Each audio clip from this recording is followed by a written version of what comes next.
1993 F-150 XLT.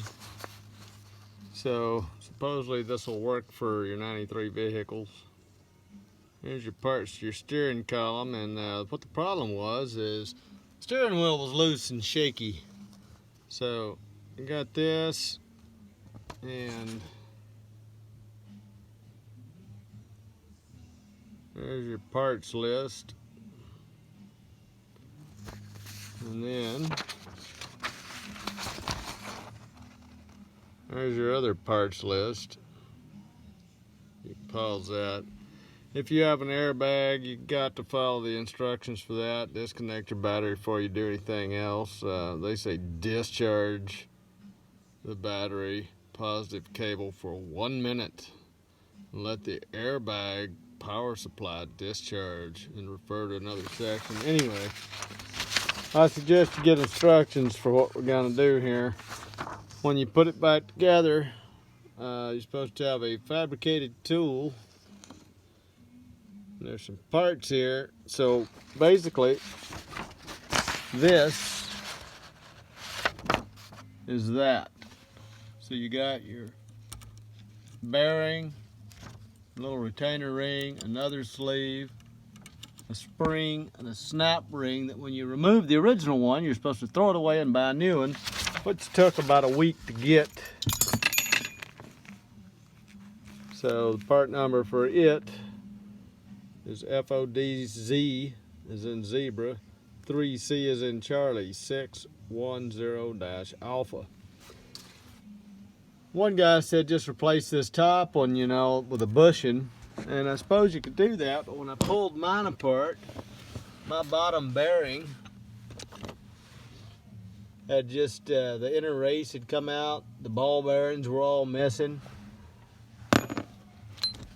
It was broken in half, and that was the top bearing.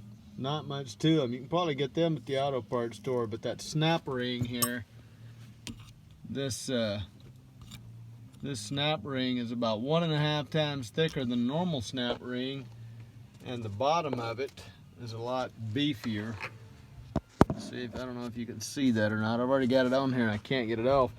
Anyway, the instruction book says to take a piece of PVC pipe 3/4 inch by 2 1/4, and then they show you using your bolt and a washer to put it back on a bench and everything, whatever. You can do this without taking this out of the truck, but you will have to take your steering or your ignition out and stuff. Anyway, the bolt's too short. So, got a piece of all thread here, washers and a nut. So as we spin this, that should force this down, and it's got to go way down there over the first ring.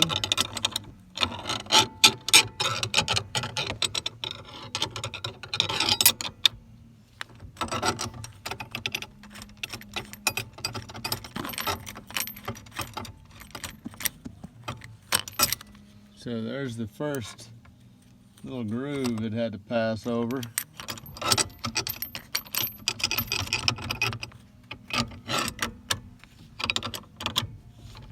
You really got to compress this thing. It's kind of awkward doing this one-handed, but there's the other groove down there. Can't hardly see it.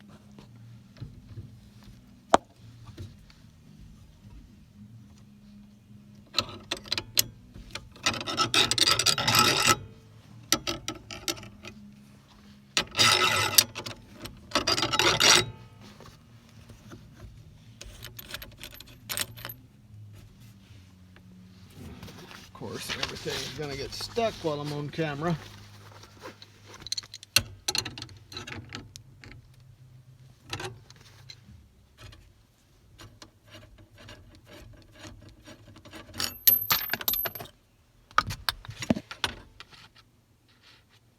And we're not quite there yet, so I don't think their 2 1/4 inch piece of pipe's going to work because it bottoms out here, so I'm going to have to cut this a little bit longer. Looks to me more like 2 1/2 inches.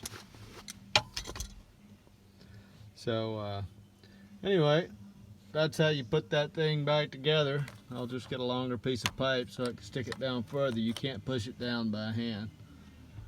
Then once that's on, your snap ring will go down in this groove right here between those two. But you can see how large it is and beefy. So it's not like your regular snap ring out of an auto parts store. And this was 3/8 by 16 thread. Hope that helps somebody.